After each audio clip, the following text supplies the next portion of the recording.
जय हिंद फ्रेंड्स। स्वागत है आप सभी का आपके अपने चैनल में। फ्रेंड्स, हम बात कर रहे थे आरपीएफ कांस्टेबल एसआई एग्ज़ाम 2024 के बारे में। जैसा कि फ्रेंड्स आप सभी को पता है, जो ग्रुप डी की वैकेंसी हैं वो भी बहुत जल्द आने वाली हैं और आपके जो फॉर्म है वो अभी 15 अप्रैल से 15 मई तक भरने वाले हैं। तो बिल्कुल फ्रेंड्स, आप सभी को लगातार आरपीएफ कांस्टेबल के लिए जीके जीएस साथ में टॉपिक वाइज जो शाम 4 बजे क्लास आती है, कंटिन्यू आपको ये दोनों क्लासें मिल रही हैं। तो आप अगर आरआरबी, एएलपी हो, आरपीएफ हो, एनटीपीसी हो, ग्रुप डी हो, टेक्नीशियन हो या फिर अदर किसी भी एग्जाम की तैयारी करें जिसमें जीके जीएस करंट अफेयर्स आ रहा है, तो उसके लिए भी आप इस क्लास को अटेंड कर सकते हैं। तो फ्रेंड्स, आज सुबह 10 बजे की क्लास में हम देखेंगे जीके जीएस और करंट अफेयर्स को, जिसमें हम 50 प्रश्नों को कवर करेंगे। तो चलिए बिना किसी देरी के आपको यहाँ पर प्रैक्टिस सेट को शुरू करेंगे। जैसा कि फ्रेंड्स आप सभी को प्रत्येक प्रैक्टिस सेट में आपको यानी पहले पेपर दिखाया जाता है, फिर उसके बाद आपका जो प्रश्नों का लेवल होता है उसी के अकॉर्डिंग आपको लगातार प्रश्न उत्तरी करवाई जा रही है। तो आज भी हम प्रश्नों का लेवल चेक करेंगे कि किस तरह का प्रश्नों का लेवल है। अगर आप चैनल में पहली बार आए हैं तो आप सभी को चैनल को सब्सक्राइब करके रखना है और इसके पास में तीर का एरो दिख रहा है तो बेल आइकन के ऑप्शन को ऑल में सेलेक्ट कर लें। तो फ्रेंड्स, आप जितने भी इस चैनल में पहली बार विजिट किए उनको एक बार फिर से नए जो आरपीएफ 2019 का पेपर है उसको दिखाते हैं, उसके बाद हम प्रश्नोत्तरी को शुरू करेंगे। तो चलिए बात करते हैं। जैसा कि फ्रेंड्स आप स्क्रीन पर देख सकते हैं, यहाँ पर आरपीएफ कांस्टेबल एनालिसिस क्वेश्चन 31 मार्च 2019 के शिफ्ट का पेपर है। इस तरह के यानी जितने 2019 में मार्च में पेपर हुए थे उसके लगभग यानी 10-15 यहाँ पर आपके मतलब 10-15 शिफ्टों के पेपर मेरे पास हैं। तो मैंने सभी जो जीके जीएस के प्रश्न आए थे वो एक पीडीएफ बना ली है, उन सभी का स्क्रीनशॉट निकाल के तो उन्हीं को आपको दिखाते हैं कि किस तरह का प्रश्नों का लेवल है। तो फ्रेंड्स, यहाँ पर आप प्रश्नों को चेक कर पाएंगे। जो भी पहली बार आए हैं उन्हीं को आपको दिखा रहे हैं, क्योंकि इसमें जो पहली जुड़ चुके हैं उन सभी को पता है कि हम आपको पहले प्रश्नोत्तरी दिखाते हैं किस तरह के प्रश्नों का लेवल था। तो यहाँ पर प्रश्न आप देख सकते हैं कि वर्ली चित्रकारी कहाँ से उत्पन्न हुई थी। नेक्स्ट प्रश्न आप यहाँ पर देखेंगे कि भारत की प्रथम महिला अंतरिक्ष यात्री कौन था या कौन थी। तो यहाँ पर नेक्स्ट बात करें, मानव शरीर निम्नलिखित में से कौन सा भाग रक्त से अपशिष्ट पदार्थ को छानता करता है। तो मानव शरीर की आपको बता दें, आज शाम 4 बजे आपको मानव शरीर से संबंधित टोटल 120 प्रश्न सोल्व करवाए जाएंगे। तो शाम 4 बजे वाली क्लास को जरूर अटेंड करें। नेक्स्ट प्रश्न यहाँ पर दे रखा है जीके जीएस का कि लोकसभा वर्तमान अध्यक्ष कौन है, 2019 के अनुसार यहाँ पर पूछा गया था। नेक्स्ट बात करेंगे यहाँ पर, तो भारत के मुख्य चुनाव आयुक्त की नियुक्ति कौन करता है। नेक्स्ट प्रश्न है कि यहाँ पर कि बंकर और चक्कर शब्द निम्नलिखित में से किस खेल से संबंधित हैं। नेक्स्ट बात करें कि चिल्का झील जो भारत के खारे पानी की सबसे बड़ा पारिस्थितिक तंत्र है, निम्नलिखित में से किस राज्य में स्थित है। इस तरह के बहुत सारे प्रश्न हैं फ्रेंड्स। तो यहाँ पर हम इन्हीं प्रश्नों के लेवल के अकॉर्डिंग आपको कंटिन्यू प्रश्नोत्तरी करवाने वाले हैं। तो आप सभी फ्रेंड्स को बिल्कुल क्लास के एंड तक जुड़े रहना है और आपको जो भी प्रश्न करवाए जाएंगे वो सभी सिलेक्टेड प्रश्न होंगे। तो चलिए फ्रेंड्स, हम बात करेंगे फर्स्ट प्रश्न से। तो फ्रेंड्स, आप सभी के लिए फर्स्ट प्रश्न शुरू होता है। यहाँ पर आप देख सकते हैं कि आरपीएफ प्रैक्टिस सेट 17 नंबर का है और 10 बजे ये क्लास आपको मिलती है। विश्व बाल श्रम निषेध दिवस कब मनाया जाता है, आप सभी को आंसर करना है। आपको 50 प्रश्न करवाए जाएंगे। अगर आप 30+ यानी 35+ सही कर रहे हैं तो बिल्कुल कमेंट करके ज़रूर बताएं। तो आप सभी फ्रेंड्स का राइट आंसर हो जाएगा यहाँ पर बिल्कुल 12 जून करेक्ट आंसर रहेगा सी ऑप्शन।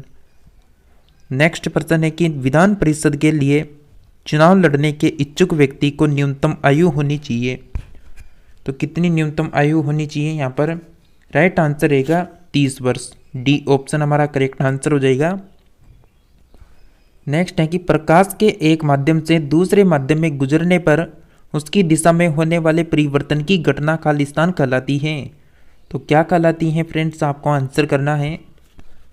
बिल्कुल फ्रेंड्स, आप सभी का करेक्ट आंसर हो जाएगा प्रकाश का अपवर्तन कहलाती है। बी ऑप्शन हमारा राइट आंसर रहेगा। नेक्स्ट प्रश्न है कि नमक सत्याग्रह के समय गांधी जी के गिरफ्तार हो जाने के बाद आंदोलन के नेता के रूप में उनका स्थान किसने लिया। तो उनका स्थान किसने लिया था, बिल्कुल आपका राइट आंसर रहेगा अब्बास तैयब जी ने लिया था। डी ऑप्शन हमारा करेक्ट आंसर हो जाएगा। नेक्स्ट प्रश्न है कि केंद्रीय मंत्री परिषद के विरुद्ध अविश्वास प्रस्ताव कहां प्रस्तुत किया जा सकता है। तो कहाँ पर प्रस्तुत किया जा सकता है फ्रेंड्स? क्या आंसर रहेगा? केवल लोकसभा में। ए ऑप्शन हमारा राइट आंसर रहेगा। आपको बता दें, किसी एक मंत्रिपरिषद के विरुद्ध अविश्वास प्रस्ताव पारित होने पर समस्त जो मंत्रिपरिषद होती है उसको त्याग पत्र देना पड़ता है। नेक्स्ट प्रश्न है कि बिहार का सर्वाधिक सघन वन प्रदेश वाला जिला कौन सा है? कोई से भी स्टेट का पूछ सकता है यहाँ पर। तो राइट आंसर रहेगा Kaimur. C option correct answer रहेगा, कैमूर जिला। नेक्स्ट है कि 1939 में सुभाष चंद्र बोस ने या फिर सुभाष चंद्र बोस के कांग्रेस अध्यक्ष पद से त्यागपत्र देने के बाद कौन पार्टी के अध्यक्ष बने थे? तो सुभाष चंद्र बोस के कांग्रेस के अध्यक्ष से त्यागपत्र देने के बाद यहाँ पर पार्टी के जो अध्यक्ष बनाए गए थे वो यहाँ पर राजेंद्र प्रसाद को बनाया गया था। बी ऑप्शन करेक्ट आंसर रहेगा।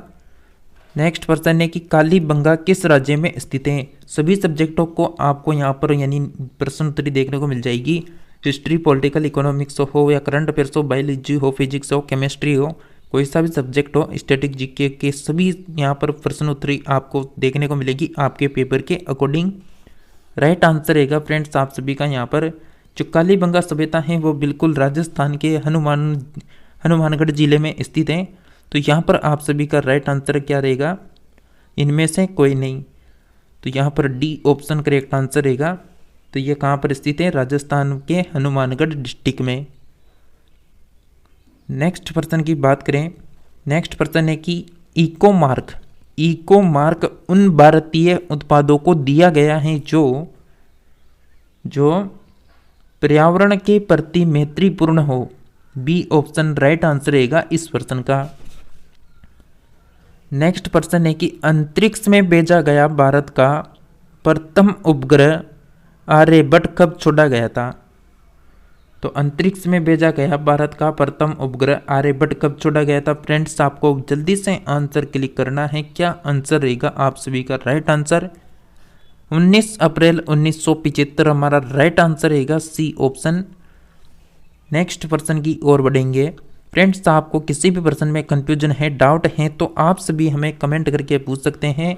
और यकीन मानिएगा अगर आपके जीके जीएस के 50 प्रश्न हैं और हमारी जितनी क्लासें हो चुकी हैं उनको अगर आप अटेंड कर लेते हैं तो 50 में से आप 40 बिल्कुल ध्यान से लेकर जाएंगे। तो फ्रेंड्स बिल्कुल मैं आपको करंट अफेयर्स का पार्ट भी कवर करवाऊंगा, लेकिन वो टॉपिक वाइज कवर करेंगे ताकि जितने भी दिनों की करंट अफेयर्स बनेगी वो एक ही वीडियो में कवर होती जाएगी। तो उसके लिए भी आपको शाम 4 बजे वाली क्लास ही अटेंड करनी है। तो आपका इस प्रश्न का आंसर क्या रहेगा? बिल्कुल स्कॉटलैंड करेक्ट आंसर रहेगा, सी ऑप्शन। नेक्स्ट प्रश्न है कि पोलो के मैदान का आकार कितना होता है? तो पोलो का जो मैदान होता है उसकी साइज आपको यहाँ पर बतानी है, आकार कितना होगा? राइट आंसर हो जाएगा 270 metre into 180 metre. D option correct answer हो जाएगा। नेक्स्ट है कि डेविस कप का संबंध किस खेल से है? जैसा कि मैंने आपको अभी प्रश्नोत्तरी दिखाई थी आरपीएफ कांस्टेबल एग्जाम की जो पेपर था 2019 का 3rd शिफ्ट का, तो उसमें एक आपने खेल से संबंधित प्रश्न भी देखा। तो उसी को ध्यान में रखकर यहाँ पर सभी टॉपिक से प्रश्न उठाए गए हैं। तो राइट आंसर रहेगा डेविस कप का संबंध है लॉन टेनिस से। बी ऑप्शन राइट आंसर रहेगा। नेक्स्ट है कि वर्धमान ट्रॉफी किस खेल से संबंधित है? वर्धमान ट्रॉफी किस खेल से संबंधित है? राइट आंसर रहेगा भारोत्तोलन से संबंधित है। डी ऑप्शन सही आंसर हो जाएगा। नेक्स्ट है कि एथिलीन से पॉलीएथिलीन का बनाना किस प्रकार की अभिक्रिया है? एथिलीन से पॉलीएथिलीन बनाना किस प्रकार की अभिक्रिया है? राइट आंसर रहेगा बहुलीकरण। ए ऑप्शन करेक्ट आंसर रहेगा। नेक्स्ट है कि फिनॉल एक प्रकार का खालिस्तान यौगिक है। फिनॉल एक प्रकार का खालिस्तान यौगिक है। राइट आंसर हो जाएगा एरोमेटिक। बी ऑप्शन आपका राइट आंसर रहेगा। नेक्स्ट प्रश्न है कि भारतीय कला का वह कौन सा स्कूल है जो ग्रीक, रोमन, बौद्ध आर्ट के नाम से जाना जाता है? तो भारतीय कला का वह कौन सा स्कूल है जो ग्रीक, रोमन, बौद्ध आर्ट के नाम से जाना जाएगा? गंधार हमारा राइट आंसर रहेगा, सी ऑप्शन। नेक्स्ट प्रश्न है कि राइडर कप किस खेल से संबंधित है? राइडर कप जो है वो किस खेल से संबंधित है? गोल्फ हमारा राइट आंसर हो जाएगा बी ऑप्शन। नेक्स्ट प्रश्न है कि पृथ्वी की परत के भीतर के हलचल का अध्ययन किसके द्वारा किया जाता है? तो पृथ्वी की परत के भीतर के हलचल का जो अध्ययन है वह किया जाता है यहाँ पर भूकंप विज्ञान में। बी ऑप्शन करेक्ट आंसर रहेगा। नेक्स्ट प्रश्न है भारत का पहला आधिकारिक जनगणना अभियान किस वर्ष चलाया गया था? तो भारत का पहला आधिकारिक जनगणना अभियान जो है फ्रेंड्स वह 1881 में चलाया गया था और लॉर्ड रिपन के शासनकाल में चला था। बी ऑप्शन हमारा राइट आंसर रहेगा। नेक्स्ट है कि हृदय की धड़कन की गति निम्नलिखित में से किससे बढ़ती है? तो हृदय धड़कन की गति किससे बढ़ती है? बिल्कुल अनुकंपी तंत्रिका करेक्ट आंसर रहेगा बी ऑप्शन। नेक्स्ट प्रश्न है कि सौर मंडल का विस्तार सर्वाधिक कहाँ है? तो सौर मंडल का विस्तार सर्वाधिक कहाँ पर है? विषुवत रेखा के सामने। बी ऑप्शन राइट आंसर हो जाएगा। फ्रेंड्स आप सभी से रिक्वेस्ट है कि आप अगर चैनल में पहली बार विजिट किए हैं तो आपको चैनल को पहले तो सब्सक्राइब करके रखना है। अगर क्लास अच्छी लग रही है तो क्लास को जल्दी से लाइक कर दें और आप चाहते हैं कि आपको कंटिन्यू ये क्लासें मिलती रहे तो आप सभी को अपने फ्रेंड्स को इस क्लास को शेयर कर देना है ताकि वह भी इस क्लास को कंटिन्यू कर सके। तो फ्रेंड्स यहाँ पर हम बात करेंगे बिल्कुल इस प्रश्न के आंसर की। तो विषुवत रेखा के सामने ये बी ऑप्शन राइट आंसर है। नेक्स्ट प्रश्न है कि पुस्तक सत्यार्थ प्रकाश किसके द्वारा लिखा गया था? जो सत्यार्थ प्रकाश पुस्तक है वह लिखा गया था स्वामी दयानंद के द्वारा। ये ऑप्शन हमारा राइट आंसर हो जाएगा। देखिए फ्रेंड्स सभी जो प्रश्न निकला उसको देखते हैं। जैसा कि फ्रेंड्स यहाँ पर जो पुस्तक टॉपिक है, पुस्तक टॉपिक से हम 100% वाली क्लास करेंगे शाम 4 बजे। तो उस क्लास को आप अटेंड जरूर करें क्योंकि अभी जो हमने आपको पेपर दिखाया था उसमें पुस्तकों से संबंधित 2 या 3 प्रश्न भी पूछे गए थे। तो पुस्तक टॉपिक को भी हम क्लियर करेंगे, इसलिए आपसे रिक्वेस्ट है आप सभी क्लासों को लगातार अटेंड करें। नेक्स्ट प्रश्न है कि पृथ्वी के वायुमंडल का सर्वाधिक घनत्व कहाँ पर होता है? तो राइट आंसर क्या होगा? बिल्कुल आप सभी का राइट आंसर रहेगा ट्रोपोस्फियर यानी सौर मंडल। यहाँ पर राइट आंसर हो जाएगा ए ऑप्शन। नेक्स्ट प्रश्न है कि भारत का केंद्रीय औषधि अनुसंधान संस्थान कहाँ पर स्थित है? तो केंद्रीय औषधि अनुसंधान संस्थान स्थित है लखनऊ यूपी में। तो यहाँ पर आपका डी आंसर करेक्ट आंसर हो जाएगा। नेक्स्ट प्रश्न है कि सूचना का अधिकार अधिनियम किस वर्ष पारित हुआ था? सूचना का अधिकार अधिनियम किस वर्ष पारित हुआ था? राइट आंसर हो जाएगा 2005 में। बी ऑप्शन करेक्ट आंसर रहेगा। नेक्स्ट प्रश्न है कि निम्नलिखित में से किसे भारत का मैनचेस्टर कहा जाता है? तो भारत का मैनचेस्टर कहा जाता है अहमदाबाद को। डी ऑप्शन राइट आंसर हो जाएगा। नेक्स्ट है कि ओलंपिक खेलों में हॉकी में भारत में पहला स्वर्ण पदक किस वर्ष जीता था? तो ओलंपिक खेलों में हॉकी में भारत में पहला स्वर्ण पदक किस वर्ष जीता था? 1928 में जीता था। बी ऑप्शन करेक्ट आंसर रहेगा। नेक्स्ट है कि पनिहारी नृत्य का संबंध किस राज्य से है? पनिहारी नृत्य का संबंध किस राज्य से है? बिल्कुल राजस्थान से इसका संबंध है। बी ऑप्शन हमारा राइट आंसर है। नेक्स्ट है फ्रेंड्स आप सभी के लिए प्रश्न कि 2011 की जनगणना के अनुसार भारत में सर्वाधिक जनसंख्या वृद्धि दर वाला राज्य कौन सा है? पूछा जा रहा है 2011 के अनुसार। तो मेघालय करेक्ट आंसर हो जाएगा सी ऑप्शन। नेक्स्ट है कि झारखंड का शिमला किसे कहा जाता है? झारखंड का शिमला किसे कहा जाता है? बिल्कुल रांची को कहा जाता है। सी ऑप्शन सही आंसर है। नेक्स्ट है कि वर्गीकरण से संबंधित शाखा है। वर्गीकरण से संबंधित शाखा है टेक्सोनोमी। टेक्सोनोमी करेक्ट आंसर रहेगा सी ऑप्शन। नेक्स्ट है कि बिना बीज वाले फल प्राप्त करने के लिए पौधों पर किस हार्मोन का छिड़काव किया जाता है? तो बिना बीज वाले फल प्राप्त करने के लिए पौधों पर किस हार्मोन का छिड़काव करेंगे? ऑक्सीजन यहाँ पर करेक्ट आंसर रहेगा ऑक्सीजन। सी ऑप्शन सही आंसर है। नेक्स्ट है कि पौधों में द्वितीयक वृद्धि किस उत्तक की उपस्थिति के कारण होती है? तो पौधों में द्वितीयक वृद्धि किस उत्तक की उपस्थिति के कारण होगी? कैम्बियम करेक्ट आंसर रहेगा सी ऑप्शन। नेक्स्ट प्रश्न है कि निम्नलिखित में से किसमें एक ही पौधे में नर व मादा पुष्प दोनों पाए जाते हैं? तो किस एक ही पौधे में नर व मादा पुष्प दोनों पाए जाते हैं? राइट आंसर हो जाएगा फ्रेंड्स आप सभी का मोनोइसियस, यानी मोनोइसियस करेक्ट आंसर रहेगा। देखिए फ्रेंड्स, जैसा कि आप सभी को पता है, आपका जो 15 अप्रैल से 15 मई तक जो फॉर्म भराया जा रहा है, उसके बाद आपका जो एग्ज़ाम संभावित लग रहा है वो अगस्त 2024 में लग रहा है।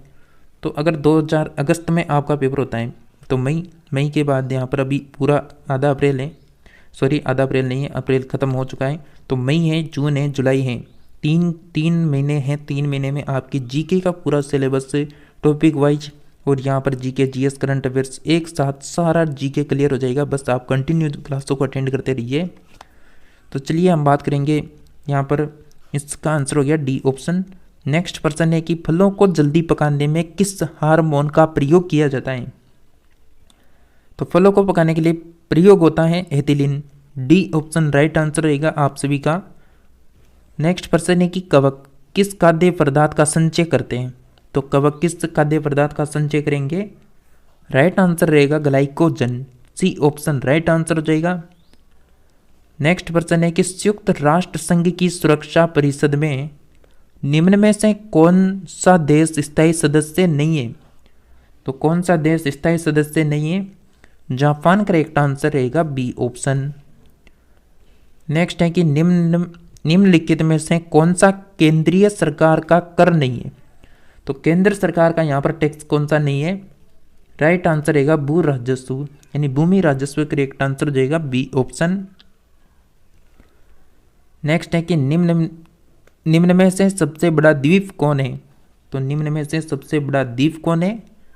बिल्कुल, और उसके बारे में आपको बता दें कि वह विश्व का सबसे बड़ा नदी द्वीप है, यानी जो विश्व का सबसे बड़ा नदी द्वीप जो है वो मांजुली है, जो ब्रह्मपुत्र नदी असम में स्थित है।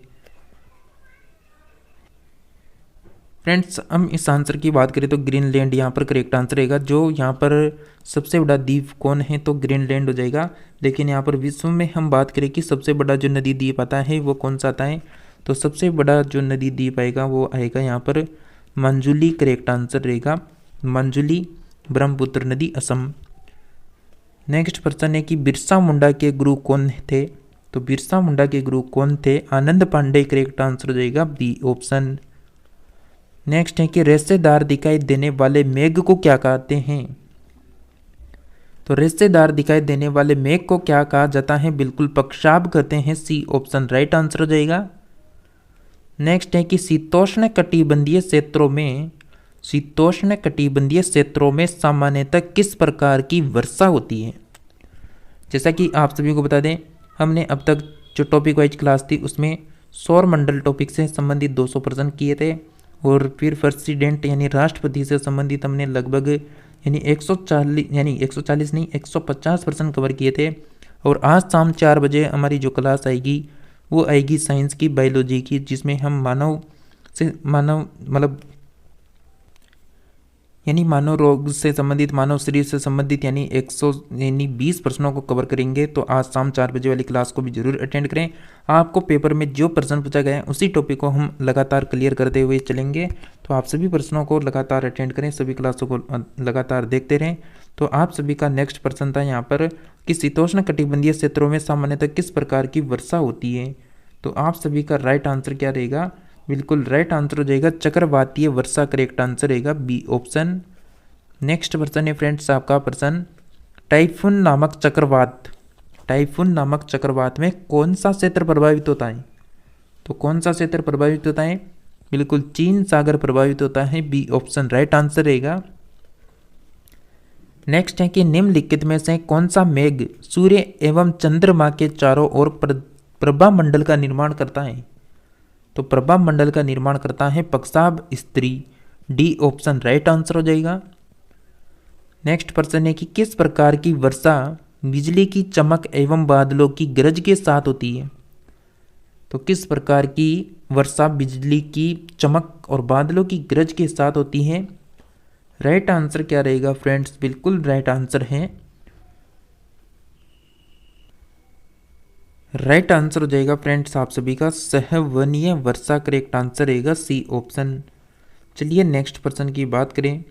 नेक्स्ट पर्सन है आपका, गैर धन विधेयक के संसद के हर सदन में कितने वाचन होते हैं? तो कितने वाचन होते हैं? राइट आंसर रहेगा 3 वाचन होते हैं, बी ऑप्शन करेक्ट आंसर रहेगा। नेक्स्ट है कि लोकसभा में अध्यक्ष के मत को कहा जाता है? लोकसभा में अध्यक्ष के मत को क्या कहते हैं? निर्णायक मत। करेक्ट आंसर रहेगा ए ऑप्शन हमारा। आज की प्रैक्टिस सेट का अंतिम प्रश्न है, तो फ्रेंड्स आप कमेंट करके जरूर कमेंट करें कि आपने कितने प्रश्न यहाँ पर सही अटेंड किए। संघ की कार्यकारिणी पर संवैधानिक प्रमुख हैं। संघ के कार्यकारिणी पर संवैधानिक प्रमुख यहाँ पर प्रमुख हैं, तो कौन है प्रमुख? आपको ये इसका जवाब जो है कमेंट बॉक्स में कमेंट करके बताना है। और यहाँ पर जो आंसर आ रहा है वो टॉपिक ऑलरेडी हमने आपको करवा रखा है, तो बिल्कुल आप समझ गए होंगे। जिसने लगातार क्लास अटेंड कर रखी है वो समझ गया होगा कि कौन सा टॉपिक यहाँ पर क्लियर करवा रखा है और कौन सा आंसर आने वाला है। तो फ्रेंड्स हम बात करेंगे, तो फ्रेंड्स आप सभी ने क्लास को अच्छे से अटेंड किया होगा और लगातार जो आपको कहा गया वो आपने फॉलो किया होगा। तो फ्रेंड्स आप सभी कंटिन्यू क्लास कर सकते हैं। इसके लिए आप सभी चैनल को सब्सक्राइब कर लें और इसके पास में तीर का एरो दिख रहा है, जो नीचा निशान हो रहा है तीर की तरह, उसमें दबाने के बाद 3 ऑप्शन आपके सामने हैं, तो ऊपर ही ऊपर ऑल का ऑप्शन होगा, तो उसमें सेलेक्ट कर लें ताकि जैसे ही क्लास हमारी आए तो उसका नोटिफिकेशन आपको कंटिन्यू मिलता रहे। तो मिलते हैं नेक्स्ट क्लास में, तब तक के लिए आप सभी हमारे साथ जुड़े रहिए।